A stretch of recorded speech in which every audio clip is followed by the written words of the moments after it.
자, 오늘은 나눔 연속 설교 네 번째 시간, 마지막 시간입니다. 첫 시간에 우리는 삭개오는 왜 그랬을까? 그렇죠? 예수 그리스도를 정직하게 모셔드렸고 삭개오는 그 삶이 변했습니다.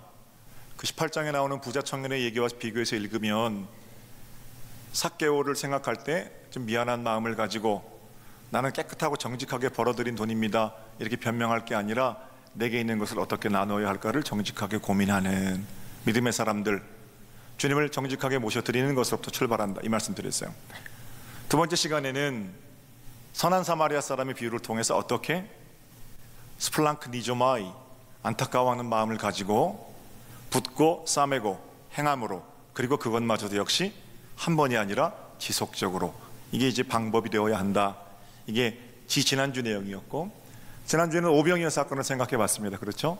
생명의 떡으로 오신 예수 그리스도, 우리가 먼저 주님께 드리는 그 대책 없는 마음, 그러나 그 마음 위에 축사하시고 예수께서 나누실 때 5,000명이 먹고 12광주리가 남았습니다. 오병이어의 기적, 예수님 사랑하는 자들이라면 마땅히 감당하고 맛볼 수 있는 복된 일임을 지난 시간에 함께 말씀을 통해 나눴습니다. 자, 오늘은 성만찬 준비되어 있죠? 예배 끝나기 전에 설교자가 짧게 하고 성만찬 나눌 텐데, 생명의 빵으로 오신 예수 그리스도, 요한복음 6장을 조금 더 살펴보려고 그럽니다. 오병이어를 통해서 배고픔을 해결한 사람들은 예수님에게 어떤 기대치를 갖게 됩니다. 저분이라면 경제적인 것들은, 우리의 어떤 먹고 사는 문제만큼은 걱정 없겠구나 라고 생각하고 예수님 입에서 나오는 말씀을 기다리고 있었습니다. 32절에 주님께서 아직까지 주님을 기대하고 있는 그들에게 말씀하십니다. 예수께서 이르시되 내가 진실로 진실로 너희에게 이르노니 모세가 너희에게 하늘로부터 떡을 준 것이 아니라 내 아버지께서 너희에게 하늘로부터 참떡을 주신다. 모세는 지금 그 말을 듣고 있는 이스라엘 백성들이 익히 알고 있는 조상입니다. 하나님께서 모세를 통해서 자신의 조상들을 구원하셨고 인도하셨다는 사실이에요. 우리나라 사람들이 세종대왕 모르는 사람 없고 이순신 장군 모르는 사람 없지요. 한글을 만드신 훌륭하신 왕, 왜구를 무찌르신 훌륭한 장군, 이렇게 존경하며 알고 있는 것처럼 이스라엘 백성들은 모세, 그들을 애굽 땅에서 인도해낸 지도자 모두 다 알고 있습니다.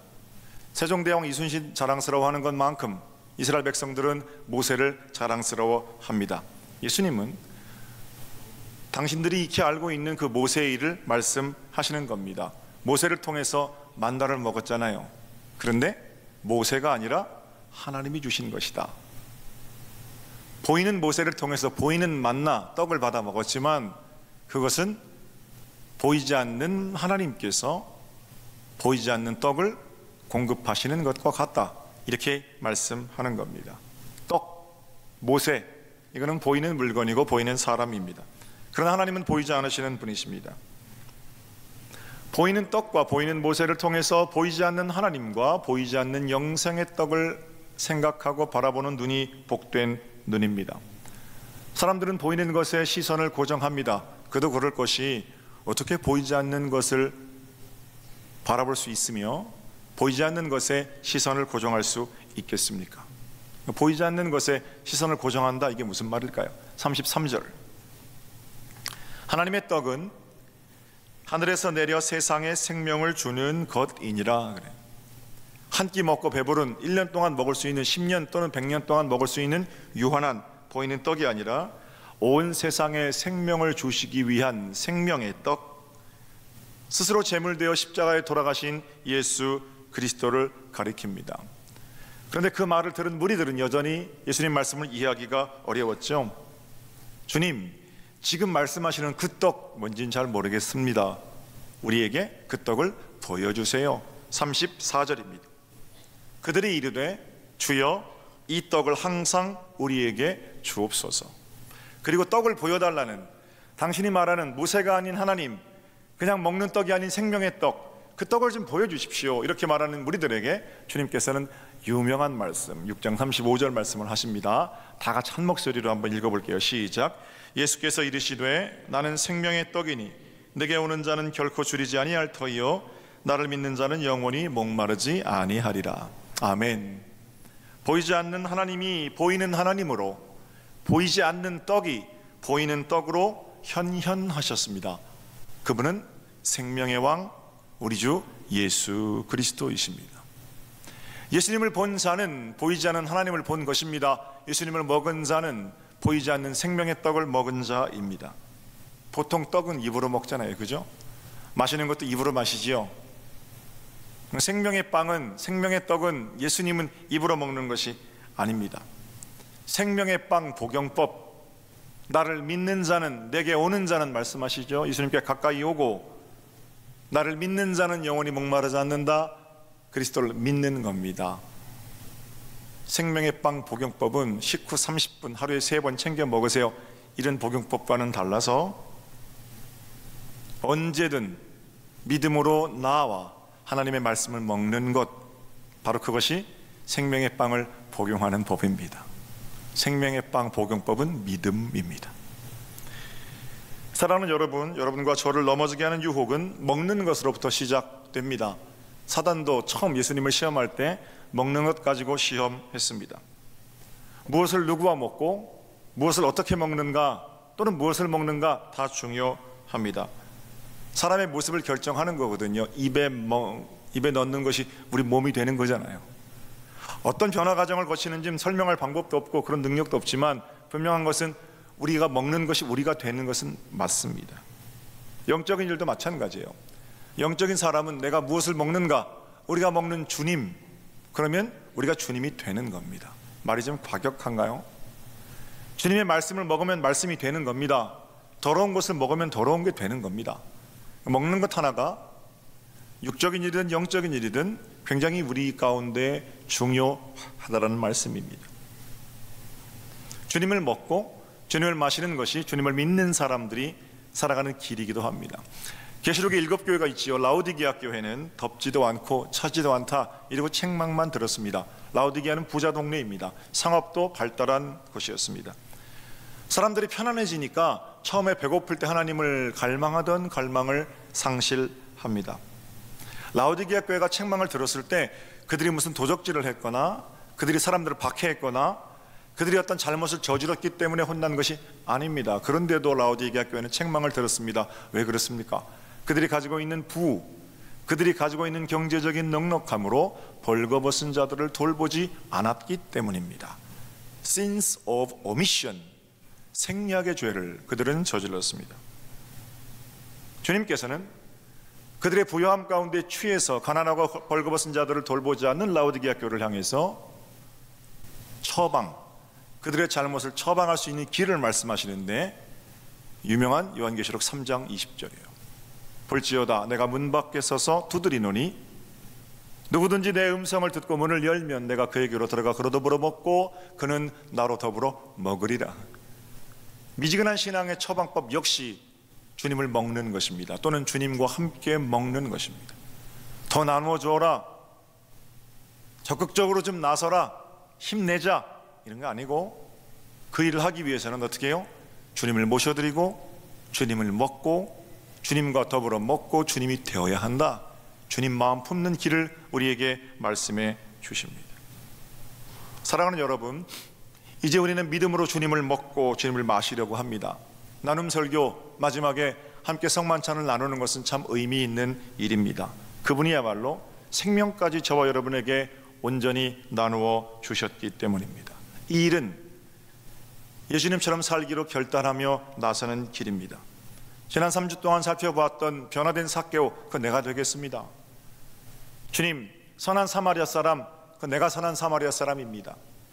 안드레, 그리고 소년처럼 내게 있는 작은 것이지만 주님께 오병이어로 내어드립니다. 이러한 결단이기도 합니다.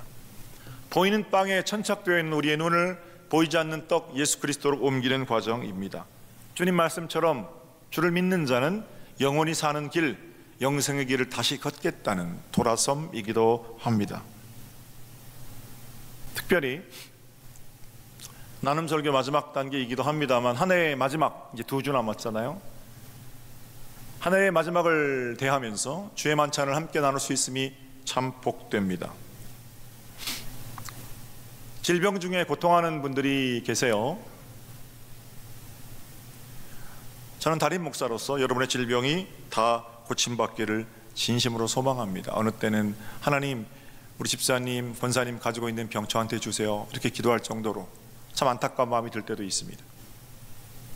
그러나 여러분, 그렇게 오랫동안 기도했는데도 만약 하나님께서 질병을 그대로 두시는 것이라면 건강한 사람들은 상상할 수도 없는 어떤 비밀스러운 일을 그 질병 속에 숨겨 놓으셨을지도 모릅니다. 보이는 떡이 아니라 보이지 않는 떡에 집중하는 마음은 해결되지 않은 질병 속에서 하나님의 깊으신 은혜를 헤아리는 마음입니다. 대부분의 사람들은 크고 작은 병들을 가지고 삽니다. 그러나 그것보다 더 크신 은혜를 누리며 사는 사람들은 그 질병 때문에 이리저리 흔들리지 않습니다. 만약에 내가 질병을 가지고 사는데도 그 질병보다 하나님의 은혜가 더 감사하고 하나님의 일하심이 더 기쁘면 그 사람은 보이지 않는 생명의 떡을 누리며 사는 겁니다. 올 한 해 어떤 일에 성공하셨습니까? 또는 어떤 일에 실패하셨습니까? 저는 우리 교회 성도들이, 특별히 우리 사랑하는 청년들이 취직도 좀 하고 가슴도 쫙 당당하게 펴고 세상을 향해서 좀 소리치면서 그렇게 살았으면 좋겠습니다. 출세 성공 다 했으면 좋겠어요. 그러나 출세와 성공만을 바라는, 보이는 떡 크기를 자랑하는 그런 교만한 사람들은 되지 않기를 바랍니다. 보이지 않는 떡을 먹으며 사는 사람들은 때로는 성공하게도 하시고 합격하게도 하시고 출세하게도 하시는 주님을 찬송합니다만, 때로는 어려움을 겪게도 하시는 하나님의 손을 믿으며 삽니다. 결국 마지막에 내려놓아야 할 것들을 위해서 자신의 스펙을 쌓는데 혈안이 되어 있는 청년 매력 없습니다. 그런 허망한 인생 다 누려본 뒤에 허무함으로 인생을 한하며 살기 이전에 지금 내 삶의 현장에서 성공이든 실패든 복된 것을 건져 올리는 깊은 차원의 보이지 않는 떡을 사모하는 그 눈, 바로 그 눈이 주님께서 믿는 자들에게 허락하신 복된 눈입니다. 돈에 욕심 많은 사람들만 돈 많이 가진 사람 부러워하고 무서워하는 거예요. 그거 하나도 안 부럽습니다. 권력에 올라가려는 사람들만 권력 가진 사람들 부러워하는 겁니다. 지금 내 형편 가운데에서 복된 것들을 길어 올리는 보이지 않는 떡을 사모하는 사람들은 그것 때문에 좌지우지 되지 않아요. 어느 상황이든지.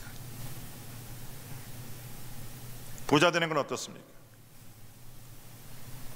눈에 보이는 떡입니다.